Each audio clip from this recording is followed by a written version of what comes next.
Good morning students of class 10। बेटा, हम आपको जीव विज्ञान के जैविक प्रक्रिया से मानव में श्वसन क्रिया के विषय में आज बताएंगे आपको किस तरीके से मानव में श्वसन क्रिया संपन्न होती है। इस बात को यह आपका अगर वीडियो के हिसाब से देखेंगे तो 12वां भाग होगा, क्योंकि इसके पूर्व आपको पाचन व पोषण वाला लेसन बताया गया है और आज आपको जो है मानव में श्वसन क्रिया के विषय में बताया जाएगा। आप ये जानते हैं कि जो हमारा मुख्य श्वसनांग है वह क्या है? फेफड़ा है। यह फेफड़े को फुफ्फुस के नाम से भी जाना जाता है। तो हमारा जो मुख्य श्वसनांग हो रहा है वो फेफड़ा है। बच्चे प्राय मिसिंग करते हैं कि पूछा जाता है आप सांस किससे लेते हैं, तो हम कह देते हैं नाक से। नाक से नहीं, हम फेफड़े से श्वसन क्रिया करते हैं या सांस लेने का काम करते हैं। तो यहाँ एक शब्द आता है फुफ्फुसीय श्वसन क्या है या पल्मोनरी रिस्पायरेशन क्या है। फुफ्फुसीय श्वसन क्या है या पल्मोनरी रिस्पायरेशन क्या है। तो आप ये जानते हैं कि मनुष्य जो होता है एयर से आप क्या करते हैं, हवा को एक्सचेंज करते हैं, अर्थात इस हवा को आप अपने लंग्स के अंदर क्या करेंगे, प्रवेश कराते हैं, खींच करके अंदर की तरफ ले जाते हैं और इस प्रकार से यह जो फेफड़े में हवा जाती है इस प्रकार वह बाहर आती है। तो इसी प्रकार का रिस्पायरेशन क्या कहलाता है, आपका फुफ्फुसीय रिस्पायरेशन के नाम जाना जाता है।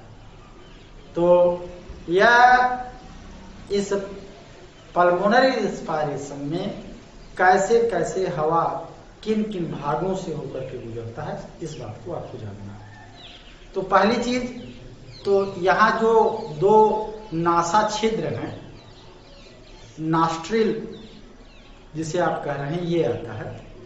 तो इस नॉस्ट्रिल के थ्रू या नासा छिद्र के थ्रू हवा अंदर प्रवेश करता है और उसके बाद एक कैविटी में प्रवेश करता है। कैविटी में एक पट बना है जिसे आप नासा पट के नाम से जानते हैं और इस तरीके से कैविटी के अंदर छोटे छोटे जो बाल पाए जाते हैं और म्यूकस की ग्रंथियां भी हैं।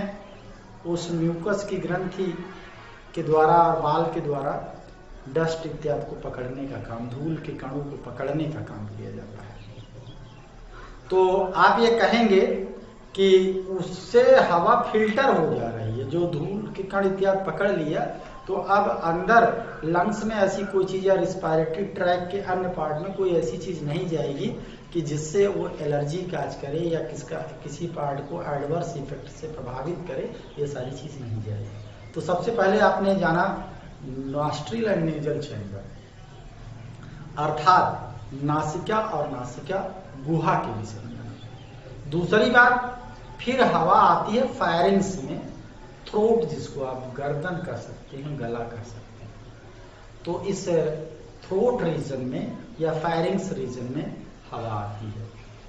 जो हवा आपने लिया है उसी हवा की बात कही जा रही है। तो आप ये जानते हैं लगभग यह थ्रोट जो है फायरिंग्स आपका जो है 5 सेंटीमीटर लंबा होता है। यह एक स्पेसियस चैम्बर होता है और यहाँ आपका जो दोनों चीजें रिसीव की जाती हैं, आप कह लीजिए एक तरफ भोजन की बात करें तो वो भी इसी बक्कल कैविटी का भी पार्ट इसी से जुड़ा हुआ है, भोजन का भी रास्ता यही है और हवा का भी यही रास्ता है। तो पीना खाना और प्लस हवा साथ में फारेंजियल रीजन में चलता है। उसके साथ साथ ये फायरिंग्स लीड करता है ऊसोफाइगस में और ट्राइकिया में। फायरिंग्स नीचे की तरफ जाकर के ऊसोफाइगस और ट्राइकिया में खुलता है तो ऊसोफेगस जो होता है वो तो भोजन के लिए रिस्पॉन्सिबल हो गया, आपको पहले भी बताया गया है। और उसके बाद जो ट्रैकिया होती है वो आपके रिस्पायरेटरी सिस्टम के लिए रिस्पॉन्सिबल हो जाती है। अब यह जो ट्रैकिया की ओपनिंग है ये ग्लॉटिस कहलाती है। ट्रैकिया की जो ओपनिंग है उसको क्या कहते हैं, ग्लॉटिस कहते हैं। और उसके ऊपर एक कार्टिलेज का बना हुआ ईपीग्लॉटिस पाया जाता है, ब्लेड जैसी स्ट्रक्चर पाई जाती है जिसे ईपीग्लॉटिस कहा जाता है, जो कि ऊसोफेगस के को बंद करके रखता है। और जब हम खाना खाते हैं तो वह ईपीग्लॉटिस की पत्ती तंत्रिका समन्वयन के द्वारा पलट करके आपके कहाँ पे आ जाती है, ग्लॉटिस की साइड में आ जाती है, जिससे ग्लॉटिस बंद हो जाता है। और जो कॉमन रीजन है, चूंकि यहाँ से भोजन और हवा दोनों गुजरता है, इसलिए वह जब ग्लॉटिस की तरफ चला जाता है उस क्षण भोजन आपकी ऊसोफेगस में चला जाता है और इस तरीके से रिस्पायरेटरी सिस्टम में भोजन का प्रवेश नहीं कर पाता है। कभी कभी चूक होती है, हम खाना खाते समय बात इत्यादि करते रहते हैं या किसी तरीके से कोई प्रोसेस और हो जाता है, तो ऐसी दशा में कभी कभी कुछ कण हमारे ट्रैकिया की तरफ जाना चाहते हैं भोजन में, तो ऐसी दशा में एक एडवर्स प्रक्रिया होती है, छींक आ जाती है, जिससे आप ये कहते हैं कि वह भोजन का टुकड़ा या कण हमारे उस मतलब श्वसन के तंत्र की तरफ आगे नहीं बढ़ पाता है।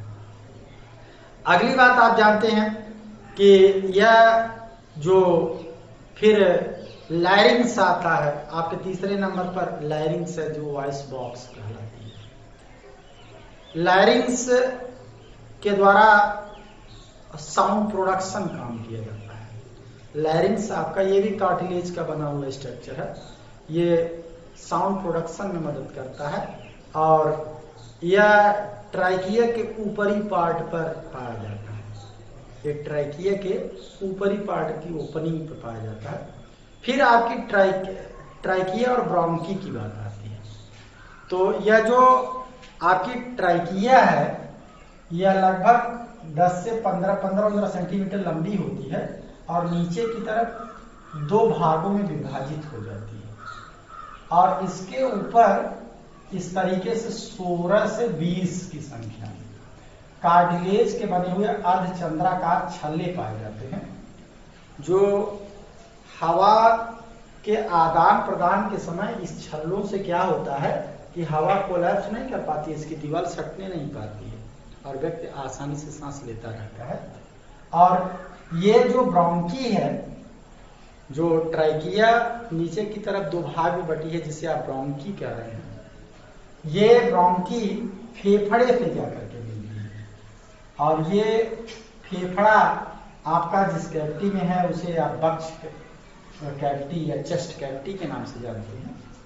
और इस फेफड़े के ऊपर जो एक मेम्ब्रेन पाई जाती है उसे आप फुफ्फुस मेम्ब्रेन या आप कह लीजिए उस मेम्ब्रेन को आप प्लूरल मेम्ब्रेन के नाम से, प्लूरा मेम्ब्रेन के नाम से जानते हैं।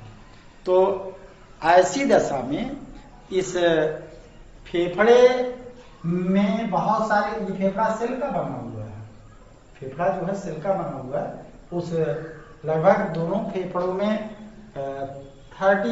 30 करोड़ आपका क्या पाया जाता है, सेल्स पाई जाती है, जिसे आप एल्विलाई कहते हैं, वायु कूपिका कहते हैं, वायु कोष्ठक कहते हैं। तो यह आपका जो है इतनी सेल से बना हुआ जो गैसेस एक्सचेंज में मदद करता है। यह आपका जो लेफ्ट लंग है यह 2 लोब का बना होता है, जबकि राइट लंग्स जो होते हैं उसमें 3 लोब पाया जाता है। इस बात को भी ध्यान दीजिएगा। आपके लेफ्ट दाहिने जो राइट लंग्स है वहां 3 पार्ट है लंग्स में, और जबकि राइट लंग्स में आपके 3 पार्ट और लेफ्ट लंग्स में आपके 2 लोब होते हैं। अंदर से लोब नहीं है, बाहर से ऐसे खांच सा दिखता है, वो आपका लेफ्ट और राइट को इस तरीके से डिफ्रेंशिएट करने में मदद करता है, ऐसा कुदरत ने बना के दिया है। तो ये तो आपका हो गया और इसके बाद ये जो ब्रोंकस होता है ये पतली पतली महीन ब्रांचेस में और भी डिवाइड हो जाती है, प्राइमरी सेकेंडरी और टर्सरी ब्रोंकी में डिवाइड होती है, जो आगे की तरफ बढ़ती है। इस तरीके से वहाँ गैसीय एक्सचेंज होता है। तो आप यह जो आपका गैस लेने की बात आती है, अगर मैकेनिज्म आप ब्रीदिंग की बात करें तो आप ऑक्सीजन रिच एयर को अंदर लेते हैं, ऑक्सीजन रिच एयर को अंदर लेते हैं और कार्बन डाइऑक्साइड रिच एयर को बाहर निकालते हैं। ये इनसाइड हो गया और ये बाहर की तरफ जाता है। तो ऐसी दशा में आप ये पाते हैं कि जब अंदर की तरफ आप सांस लेते हैं तो वह इनहेलेशन कहलाता है। आप इस तरीके से आपका जो मसल्स होगा, पुल्स होगा, फैलेगा और आयतन बढ़ेगा इस लक्ष्य की बात। और अगली बात कि इसमें और जब आप एक्सहेलेशन करते हैं तो एक्सहेलेशन में गैस बाहर निकलती है। लगभग एक व्यक्ति 15 से 16 बार एक मिनट में ब्रीथ करता है, अर्थात एक मिनट में अगर वो सांस लेने की क्षमता जो है उसकी 15 से 16 या 18 बार तक होती है। लेकिन कुछ हैवी फिजिकल एक्सरसाइज में, डर, क्रोध, पीड़ा, ऐसी दशा में ये रेट बढ़ घट भी सकता है। तो ये सारी बातें जो आपकी हैं किससे रिलेटेड है? रिस्पायरेशन से रिलेटेड है। बेटा आपको ये बता दें कि ये जो कूपिका है, कूपिका के ऊपर जो है रक्त की केशिकाएं लपेट के रखती हैं। इस केशिका अगर ये कूपिका मान लीजिए तो ये रक्त की केशिका है, तो इस केशिका से इस रक्त में रुधिर का जो आवागमन है, मतलब उस गैस का जो आवागमन हो रहा है ऑक्सीजन और कार्बन डाइऑक्साइड का, एक पिगमेंट के कारण हो रहा है जिसे हीमोग्लोबिन कहा जाता है। इस हीमोग्लोबिन के द्वारा आप क्या करते हैं, ये आपका ब्लड ऑक्सीजन को पकड़ेगा तो ऑक्सी हीमोग्लोबिन बनाएगा, कार्बन डाइऑक्साइड को पकड़ेगा तो कार्बोक्सी हीमोग्लोबिन बनाएगा, और ऑक्सीजन को लंग्स में पकड़ लेता है, ले जाता है टिश्यू के पास, तो वहां ऑक्सीजन त्याग देता है और आसानी से वहां कार्बन डाइऑक्साइड को पकड़ लेता है। ये ग्रेडियंट के कारण होता है, डिफ्यूजन प्रोसेस के द्वारा होता है। तो इस तरीके से ये हीमोग्लोबिन रिस्पायरेटरी पिगमेंट का काम करता है। तो ये सारी बातें आपकी हैं। तो इस तरीके से यह आपका जो हीमोग्लोबिन है जब ऑक्सीजन से क्रिया करता है तो चटक लाल रंग का आपका ब्लड दिखता है, चटक रंग का। जबकि जब यह क्या करता है, आपका किसके साथ क्रिया करता है, कार्बन डाइऑक्साइड के साथ में क्रिया करता है, तब ये चटक रंग का दिखाई नहीं देता है। तब ये किस रंग का दिखाई देता है, तब ये डल दिखता है, उतना लाल, उस तरीके का लाल नहीं दिखता है, तब ये डल दिखने लगता है। तो इस तरीके से यह मानव में श्वसन क्रिया के लेसन के विषय में बात हुई। बाकी बातों को आपके जैविक क्रिया से संबंधित बातों को हम नेक्स्ट लेसन में प्रस्तुत करेंगे। तो यह तब तक के लिए धन्यवाद।